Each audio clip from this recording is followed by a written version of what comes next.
Hello, everyone. Thank you for tuning in to episode 3 of Living Blissfully in the Digital Fast Lane. And in today's episode, we are going to talk about self love. Right? We are going to talk about self love. I feel that there is a need to talk about self love because I realize that it has become so rare, especially among mothers. And I have seen mothers put themselves last and forgetting about themselves entirely. And self love is a subject that is often overlooked or misunderstood, yet it lies at the very core of our well being and happiness.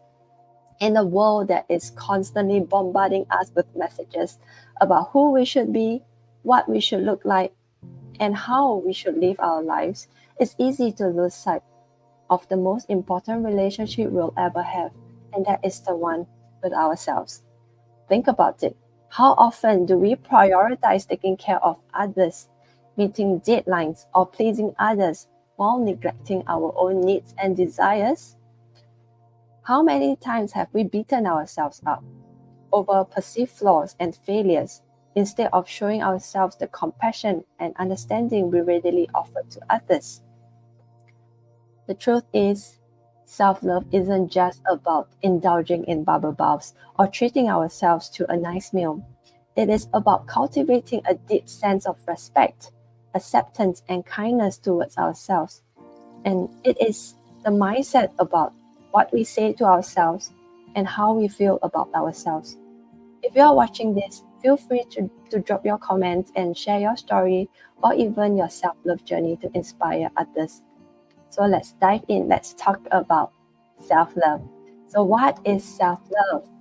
Self love is about recognizing and accepting all aspects of oneself, including strengths, weaknesses, flaws, and imperfection. We need to know that all of us, we are not perfect. We have strengths and weaknesses, and we are a good blend of the positive and negative aspects, and that makes us human. And self love is about treating oneself with kindness, compassion, and empathy just as one would treat a dear friend or loved one. Self love is not arrogance or selfishness, it is about cultivating a healthy and nurturing relationship with oneself rooted in self respect, self care, and self acceptance. So, having understand what is self love, so why is self love important? When we practice self love, we prioritize our physical, emotional, and mental well being. This can lead to reduced stress, improved immune function, better sleep, and overall better health outcome. Regarding stress, I have my own story, which is there was a period of time that I was so stressed out at work. And the stress comes from work, yes, but it's also based on putting the needs of others first.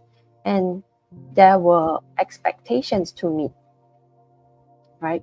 And then in the midst of that, I get all the stress, being like worried about what others will think about me, what others will say about me. So that affected my health. And for quite a long period of time, I have difficulty falling asleep. And even when I do fall asleep, I will wake up multiple times in the middle of the night and I get like bad diarrhea together with like poor appetite and maybe some poor digestion going on as well. So I can really understand how stress can affect our health. And the stress really comes from not putting ourselves first. And so we need to be a little mindful of that. And that is why self love is important. And when we practice self love, it helps us build resilience in the face of challenges and setbacks. So when we have a strong foundation of self worth and self compassion, we are better equipped to navigate difficult situations and bounce back from adversity. So when we love ourselves, we know our worth, and comment by other people, we know that it's irrelevant and we don't even let that affect us.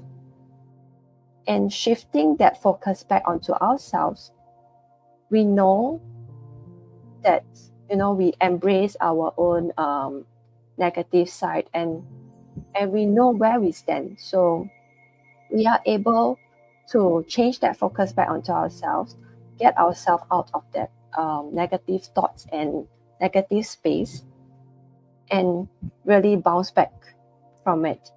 So practicing self-love can help us cope with challenging situations as well.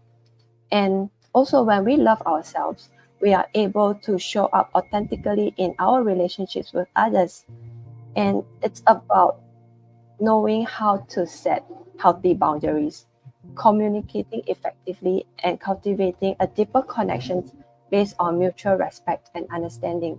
And I think that when we put the focus on ourselves, we are actually showing other people how we want to be treated and teaching the person how to love us. So self-love actually help with better relationships. And when we are kind to ourselves, we tend to be even kinder to other people. And that is why self-love is so powerful. And I feel that that kind of vibe can spread too, and it really helped in better relationships. And also, self-love allow us to pursue our passions, interests, and goals with confidence and enthusiasm. So when we value ourselves and our own desires, we are more likely to pursue activities that bring us joy and fulfillment, leading to a more meaningful and satisfying life. Self-love is empowering because it reminds us that our worthiness comes from within rather than external sources such as achievements, possessions, or other people's opinions. So when we love ourselves, we are also less reliant on external validation. We know our worth, and we do not need another person to tell us what we are good at, what we are not good at. And we can live life authentically. And cultivating self-love can help us break negative patterns as well, like such as self-criticism, self-doubt, self-sabotage. So by practicing self-compassion and acceptance, we can reframe negative thoughts and beliefs about ourselves and develop healthier and more empowering perspectives. And the last thing that I want to share why self-love is important is about setting good examples for our children. When we prioritize self-love, we set an example for others to do the same. And especially nowadays, we know there is an increase in depression and suicide in the teenagers. So by modeling healthy self-care and self-respect, right, we can teach our children that self-love is important, because in the modern world, social media is part of our lives, and our children are in this environment, and they tend to compare and all. And so our children, the next generation, need to have a very strong mind to know and put themselves first.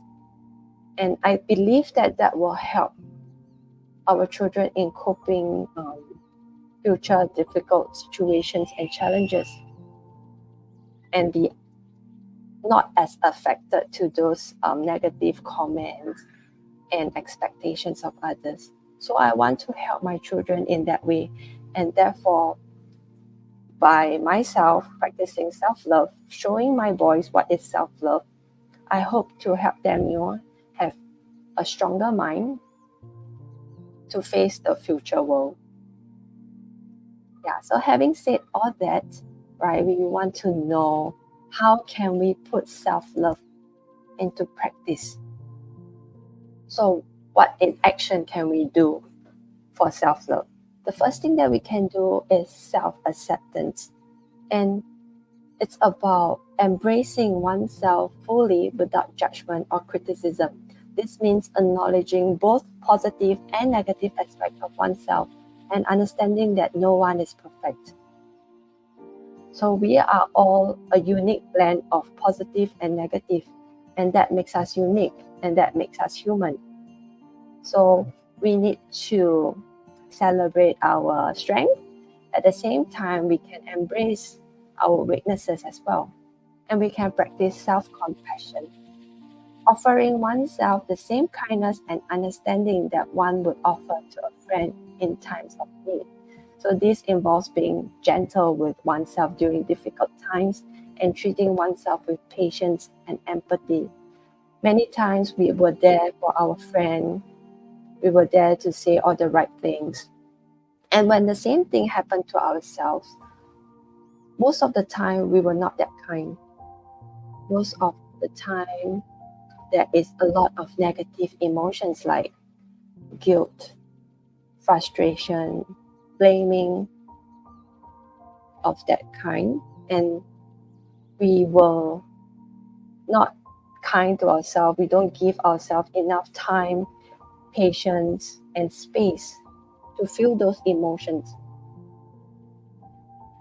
So practicing self-compassion, right, is important in practicing self-care, self-love.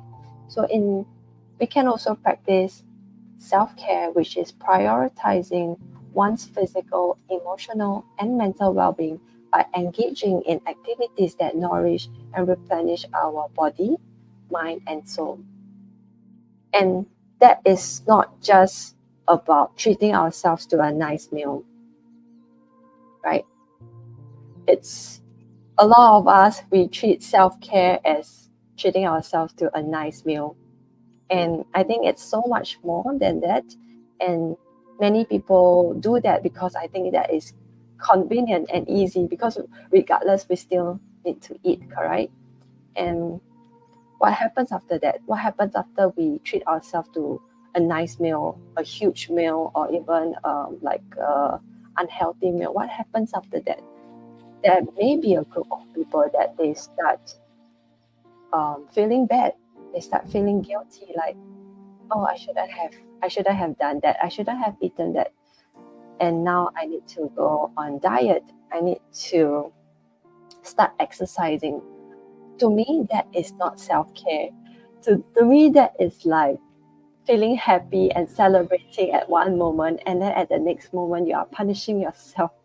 So that is not self-care. I think self-care is really about balancing. We need to have a good balance, and self-care also includes practices such as exercising, eating healthy, adequate rest, relaxation, and pursuing hobbies and interests. And regarding hobbies and interests, I think they are very, very important, because a lot of us here, we are, like, I'm speaking for myself, I'm a mother. Mothers tend to put their children first, and hobbies and interests, we tend to throw them aside and thinking that maybe we can get back to it when our children are older. But that's not usually the case, correct? How many times mothers, after a few years, they forget what they used to like. They forget what they used to enjoy eating. Like, they forget about their favorite food and stuff. So hobbies and interests, they are important, because as our children grow up, and they will need lesser and lesser of our time, and we really need our passions, hobbies, and interests to keep us busy, to allow us to have a meaningful life after retirement. So they are equally important even right now at this stage. And it's also important that we have a good connection with our spouse, because that's all that is left when our children grow up, when they move out, when they get married, and who knows, maybe they work overseas, they migrate. Yeah, so there are many things, and we should really have hobbies and interests to keep us occupied. So that is self-care as well, right? And then we can practice self-love by setting boundaries, respecting one's own needs and limitations, but establishing clear boundaries in relationships and commitments. And that means saying no when necessary and prioritizing one's own needs and desires without feeling guilty. And here I want to emphasize about feeling guilty. We shouldn't feel guilty when we say no, and it is okay to say no. If it is one thing that we are not excited about, if it's something that we do not enjoy doing, I feel that it is okay to say no. And who knows, maybe that person may come back again with the same request, and it becomes more and more difficult to say no. And sometimes even the things that we do not like doing, and maybe we are good at it, and there can be more and more requests from the same person or from more people, and it becomes increasingly difficult to say no. And what happens to ourselves? We become increasingly sad about it. So it is okay to say no, knowing that it is not our job to make another person happy. It is that person's job to take care of his or her emotions. It is that person's job to regulate his or her own emotions. So it is not our job. It is okay to say no. And about the guilt part, we can better manage that with more better communication, communicating our needs, effective communications. And then with that, we know that it is okay to say no and we don't have to feel guilty. And it's good to practice mindfulness, being present and attuned to one's thoughts, feelings, and experiences without judgment. And this involves practicing self-awareness and being mindful of how one's actions and choices impact oneself and others. Yes, we know that certain decisions that we make, someone is not going to be happy, and we cannot please everybody, and that is okay. Because if we don't put ourselves first, if we don't think for ourselves, nobody else would. Right? So we can put these 5 things that I have just mentioned to practice self-love. So what are they? They are self-acceptance, self-compassion, self-care, right? And then setting boundaries and being mindful. Knowing that it's okay to say no, it's not our job to make another person happy. And knowing that certain decision is not going to please everybody, and that is okay.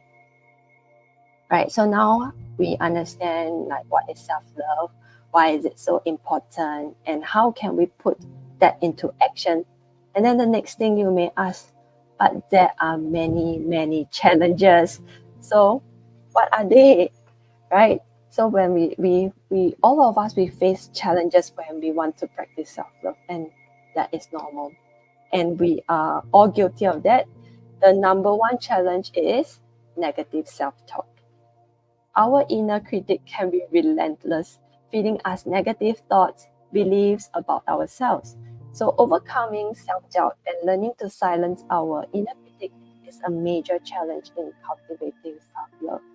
So anytime we have that negative thoughts that creep up, right? It's normal. We can look at it as like a third person view and not let it affect us. We should still put ourselves first. And another challenge is comparison, especially in today's world where social media is part of everybody's life, and it's a highly connected world.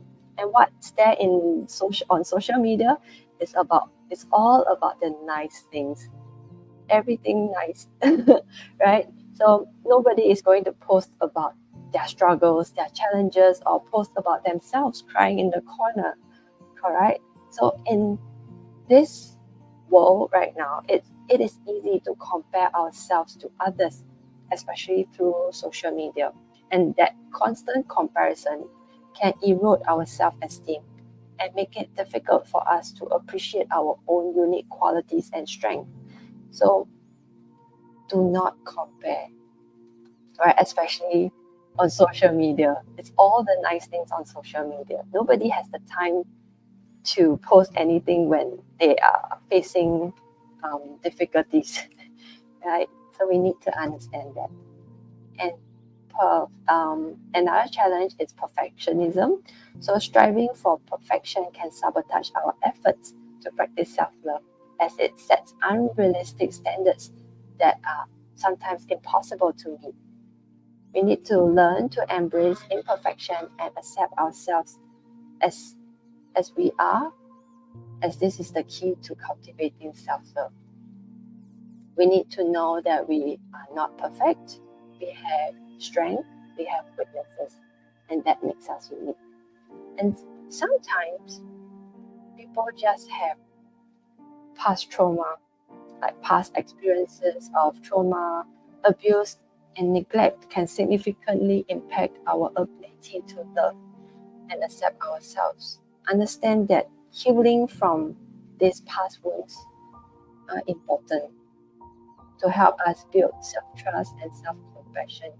And it is okay that sometimes professional support is required and therapeutic intervention is needed.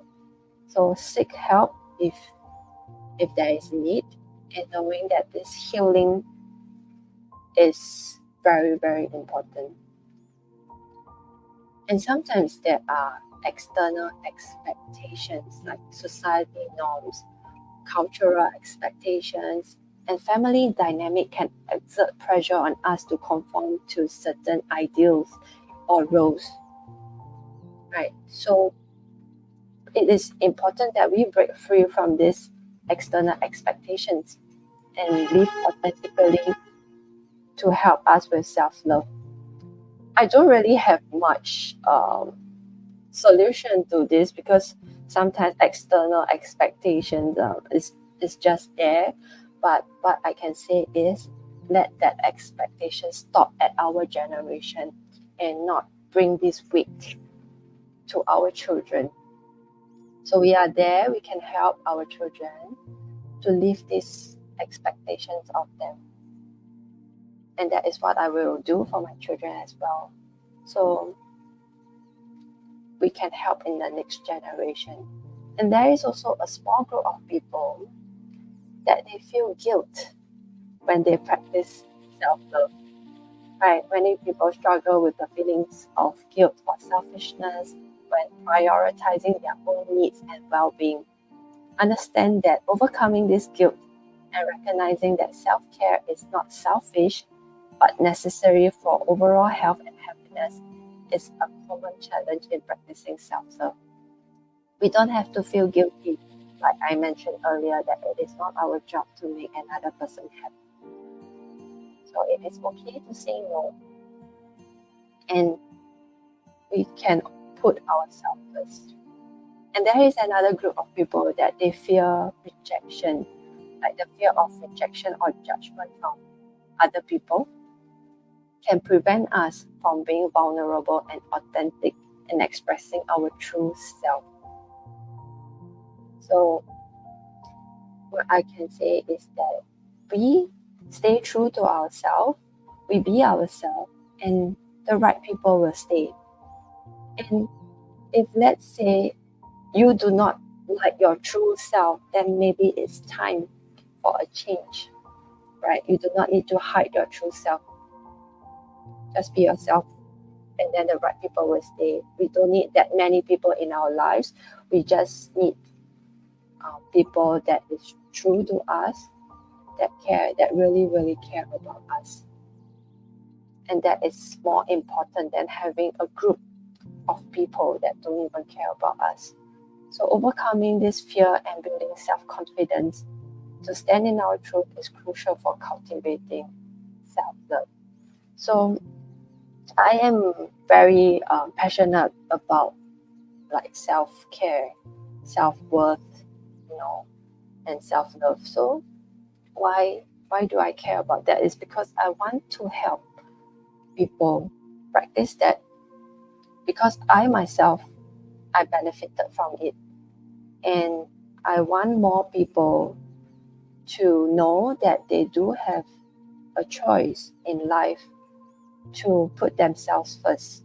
They have a choice to be out of negative environment, be away from negative people. When we practice self-love, everything else starts becoming better, because when we love ourselves, we feel happier, and that also is like we are more clear-minded, and therefore we can make better decisions, better judgment in life, and everything it just becomes better. And that is my personal experience from it. So what is my personal self-love journey? Right, so since young, I do have limiting beliefs, because growing up, I am seen as very, very soft spoken. So, with all the feedbacks I got and the negative experiences I get, right, it created this fear in me. But actually, when I was even younger, I remember myself putting my hands up in class to answer questions. I'm not sure when it happened and how it happened that I just become very soft spoken. And for years, I keep getting the same feedback. It affected myself when I speak in class, during presentation, and then it happened throughout my adult, like working life and all, right? So it's like it may seem small, it's just being like soft spoken, but then the bigger side of it, you will see that it impact it impact like my ability to speak up. It even impacted bigger things like leadership, right? How can someone that is soft spoken be a leader? So in that sense, I have allowed others to determine my worth. And all my negative experiences, it created a lot of fears. And I believe at that time, I believe that I was not good enough. And it has affected my confidence very, very much. And as I get older, I get to know myself a little better. And then I realized that actually I'm not afraid to stand in front of a crowd. I'm not afraid of presentation because I am like well prepared. I know what I'm talking about. But then it's really about the fear of, what if people cannot hear me? What would they say? What would they think about me? And then in that kind of space, I'm just thinking, I need to be louder. Why I can't be louder? What can I do to be louder? And that is reflected, you know, in um in my confidence level. And as I as I grow older, I get to understand people a little bit more. I so interested in reading, psychology related books, and that helped me to realize that actually people's words and actions are a reflection of them, not me. So whatever they say or do, a lot of the time is a reflection of them. Perhaps they are dealing with certain challenges in their life. Perhaps we trigger certain of their um, past trauma. We never know, and really, it's about them. It's not about me. And sometimes we really just let that one bad experience or that one nasty connection affect us so much, because we were putting all the focus and attention in that one bad experience or that one nasty connection, and then we neglect all other things. So so now I tend to focus more on the wonderful things in life, the wonderful connections that I have with other people, right? Because for a period of time, I was in my head a lot. I was in my own world. And one day I just know that this no longer serves me. And I said to myself, I said to the person, I said to the situation that, thank you, I don't want it anymore. And the weight is gone. Not instantly, of course, because this is not magic, but progressively, I shift the focus back onto myself and I become much happier. And now I know that it is okay to say no, right? That it's not my job to make another person happy.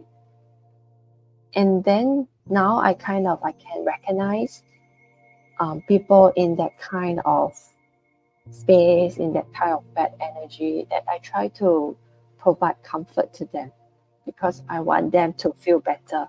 I want them to get out of that negative space as well. So we really need to learn to recognize, acknowledge, and accept the situations for us to let go. So I believe all of us, we can do that when we practice self-love. And so how has self-love helped me? I let go of my limiting beliefs and I found back my confidence. So now I am more aware of my feelings. I feel them and I release them. I won't let that negative emotions and feelings affect the rest of my day. So in the past, I may dwell in it. I may let it affect my sleep. I let it affect, my daily and become like easily frustrated, things like that. So now I am in a better space, able to refocus everything back to myself, put myself first, ask myself, um, what can I do next? Always think of solution because what has happened has already happened. If we say something and it hurts someone, it has already happened. The best that we can do is to think of the next step, think of a solution. We can always make it up to the person, we can always apologize. So when we put that into action, right, we can instantly feel better as well. And with effective communication and all, communicate your needs, right? And that is self-love. And I believe that is very powerful when we only focus on the next step and not dwell in that negative space. So right now, I get to know myself better and I feel good about myself. Opinions of others won't affect me as much as compared to last time.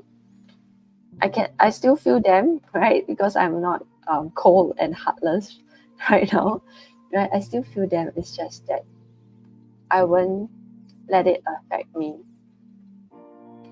And I often also do like self-reflection or and then how to improve on myself. But it's just that I no longer let the expectations of others control me that much. And really practicing self-love for me is really helped my life become much better. And at that time, I choose to leave a negative workplace. Sometimes practicing self-love, sometimes putting ourselves first, it requires like major change, like removing ourselves from that environment, cutting ourselves, cutting people out that no longer serves us. So sometimes drastic change is required, and that is actually good for ourselves. So that's all for my sharing today. I hope everybody have a better understanding of self-love, right? And how we can put into action and what are the things that we can do. Of course, there can be many challenges, but we can always, acknowledge, understand, and overcome those challenges, right? So that's all for my sharing for today. I am Priscilla. I am a digital business mentor, and I'm here to help others change their lives for the better with digital business. Mothers can get to enjoy more quality time with their children and have more time for self-love to take care of their well-being. Remember that we are not just mothers. We can create the lifestyle best for ourselves and our family. Thank you for tuning in. I hope this sharing gives you a better understanding of self-love. Thank you and goodbye.